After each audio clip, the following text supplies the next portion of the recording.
সে বহুকাল আগের কথা। হরিপুর নামক একটা গ্রামে একটা ডাইনির প্রকোপ ছিল। ডাইনি প্রতি রাতে ওই গ্রামে ঢুকে যেত এবং দরজা ধাক্কা দিয়ে বলতো, ঘরে কেউ আছো? আরে বলছি ঘরে কি কেউ আছো? এক্ষুনি দরজা খোলো, দরজা খোলো। যদি কেউ সেই সময় দরজা খুলতো তখনই ডাইনি তাকে তুলে নিয়ে যেত। আরে মরে গেলাম রে। আরে ছেড়ে দে ডাইনি, এই নাদানের জীবন নিবি নাকি? আমাকে ছেড়ে দে শয়তানি, এ গ্রামবাসী আমাকে সাহায্য করো, বাঁচাও বাঁচাও। এর পরের দিন সকালে, ভাই সব এই ডাইনিটা তো আমাদের রাতের ঘুম হারাম করে দিয়েছে। তখনই আশোকের ছেলে রাহুল বলে, বাবা, আমার মাথায় না একটা বুদ্ধি আছে, বলবো নাকি? আরে রাহুল, তুমি তো একদম ছোট, তোমার এই বড়দের মাঠে আসার কি দরকার? তুমি যাও বাসায় গিয়ে খেলা করো। বাবা, আমি না ছোট প্যাকেটে বড় ধামাকা। আমার বুদ্ধিটা শুনলে তোমার তাসকে খেয়ে যাবে। আরে আসুন, ওকে বলতে দাও, ওর বুদ্ধি হয়তো কোনো কাজে লাগতে পারে। দাদু, আমরা এক কাজ করি, আমরা না ওই আমাদের বাড়ির সামনে একটা করে আয়না লাগিয়ে দিই। ডাইনি নিজের চেহারা দেখে ভয় পেয়ে যাবে আর পালিয়ে যাবে। আরে কি ফালতু বুদ্ধি এটা, যাও যাও বাসায় গিয়ে খেলো। তখনই সেখানে দাঁড়িয়ে থাকা আশোকের স্ত্রী আনিকা বলে, ওগো শুনছো, ওর বুদ্ধিটা কিন্তু খারাপ না, একবার বুদ্ধিটা খাটিয়ে দেখলে ক্ষতি কি? এই তুমি চুপ করো, যাও ঘরের কাজ করে গিয়ে যাও। ওরা ঠিকই বলছে, আমরা এই বুদ্ধিটা কাজে লাগিয়ে দেখি। এরপর সবাই ওই বুদ্ধি মতো নিজেদের ঘরের সামনে আয়না লাগিয়ে দেয় এবং মাঝরাত হতেই যখন ডাইনি আসে এবং আয়না দেখে বলতে থাকে, আরে কি, তুমি কি এখান থেকে এক্ষুনি চলে যাও, না হলে কিন্তু আমি তোমাকে মেরে ফেলবো।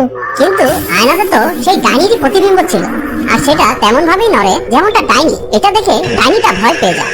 মনে হচ্ছে গ্রামবাসী আমার কাছ থেকে বাঁচার জন্য এই ডাইনিটাকে এখানে নিয়ে এসেছে। মারামারি করে লাভ নেই, চাই অন্য কোনো ঘরে গিয়ে হামলা করি। এরপর ডাইনি আশোকের বাড়ি যায়, কিন্তু আশোক তার বাড়ির সামনে কোনো আয়না লাগায়নি। এখানে ওই ডাইনিটা নেই, এই গাড়ি ধাক্কা দিয়ে দেখি। এই গাড়িতে আছে। আরে কত মিষ্টি আওয়াজ, মনে হচ্ছে কোন সুন্দর নারী আমার বাসায় এসেছে। এই আনিকার সাথে থাকতে থাকতে আমি একদম বোর হয়ে গেছি, যাই একটু মজা করে নিই। আরে আমি তো আছি আমার রানী, এখনই আসছি প্রিয়তমা। এটা বলেই নেশামত্ত আশোক দরজা খুলতে যায়। তখনই আনিকা আর রাহুল সেখানে চলে আসে এবং রাহুলকে আটকে ফেলে। আরে ছেড়ে দে শয়তানি, দেখছিস না আমার রানী এসেছে বাইরে। আরে বাবা, তুমি বুঝতে পারছো না কেন? কোনো রানী নয়, বাইরে সেই ডাইনিটা এসেছে। মা, তুমি কিন্তু ওনাকে ছেড়ো না। ঠিক তখনই আনিকা আর রাহুল আশোককে আটকে ফেলে এবং দরজা খুলতে দেয় না। মনে হয় এই ঘরে কেউ নেই, আজকে মনে হয় না খেয়েই থাকতে হবে। কালকে আমি আবার আসবো, আবার আসবো। এরপর ডাইনি সেখান থেকে চলে যায়, আর তখনই আশোক আনিকাকে লাথি মেরে ফেলে দেয়। আমাকে ছেড়ে দে শয়তানি, আমার রানী এসেছিল, তোর কারণে আমি যেতে পারলাম না, আমি তোকে একদম জ্যান্ত পুঁতে ফেলবো। তারপর আশোক নেশাগ্রস্ত অবস্থায় আনিকাকে অনেকবার লাথি মারে এবং রাহুল তা দেখে অনেক ভয় পেয়ে যায় এবং রাহুল তার বাবাকে এর জন্য ঘৃণা করতে থাকে। পরের দিন সকাল, মা, তুমি ঠিক আছো তো? হ্যাঁ বাবা, আমার কিছু হয়নি, তুমি ভয় পেও না বাবা। মা, আমার না বাবাকে একদম পছন্দ হয় না, সে খালি তোমাকে মারে, তোমাকে কষ্ট দেয়। না বাবা, এভাবে বলো না, যাই হোক না কেন উনি তোমার পিতা। এখন যাও, বাইরে গিয়ে খেলাধুলা করো গিয়ে। আনিকা এরপর উঠে ঘরের বাইরে আয়না লাগিয়ে দেয়। আর সেই দিন রাতে ডাইনি যখন শিকার করতে আসে, সবার ঘরে আয়না লেগে থাকার কারণে ডাইনি সেদিন রাতে আর শিকার করতে পারে না। আরে এই ঘরে সেই ডাইনিটা কিভাবে আসলো? উম, উম, আমি কতদিন ধরে কিচ্ছু খাইনি, এই ক্ষুধার যন্ত্রণা আমার আর ভালো লাগছে না। এই গ্রামবাসীরা নিজেদের ঘরের সামনে একটা করে ডাইনি দিয়ে রেখেছে। আরে এইভাবে কতদিন আমার থেকে বাঁচবে? আমি কালকে আবার আসবো, আবার আসবো।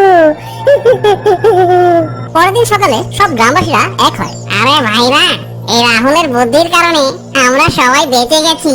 সাব্বাস রাহুল, তোমার বুদ্ধির কোনো জবাব নেই। Thank you uncle. আমি তো বলেছিলাম আমি ছোট প্যাকেট হলে কি হবে, বড় ধামাকা। হ্যাঁ হ্যাঁ, ঠিক আছে ঠিক আছে, যাও বাড়ি গিয়ে পড়াশোনা করো, যাও। রাহুলের তার বাবার ব্যবহারে খারাপ লাগে এবং সে বাড়ি চলে যায়। আর এদিকে ডাইনির গুহাতে আমি এই গুহায় এভাবে থাকলে মারা যাব, আবার আজই কাউকে শিকার করতে হবে।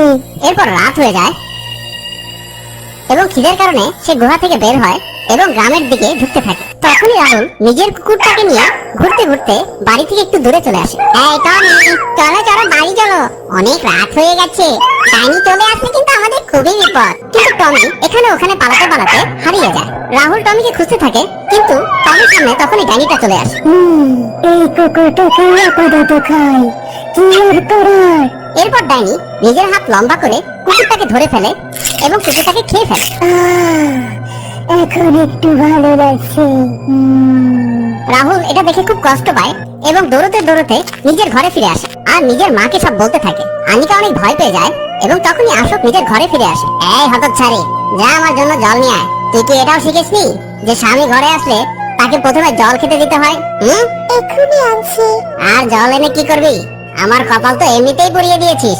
ভেবেছিলাম তোর বাপ অনেক পয়সাওয়ালা, অনেক টাকা পয়সা নিতে পারবো তোর বাবার কাছ থেকে, কিন্তু না, একটা ফুটো করিয়ে দিল না তোর বাপ।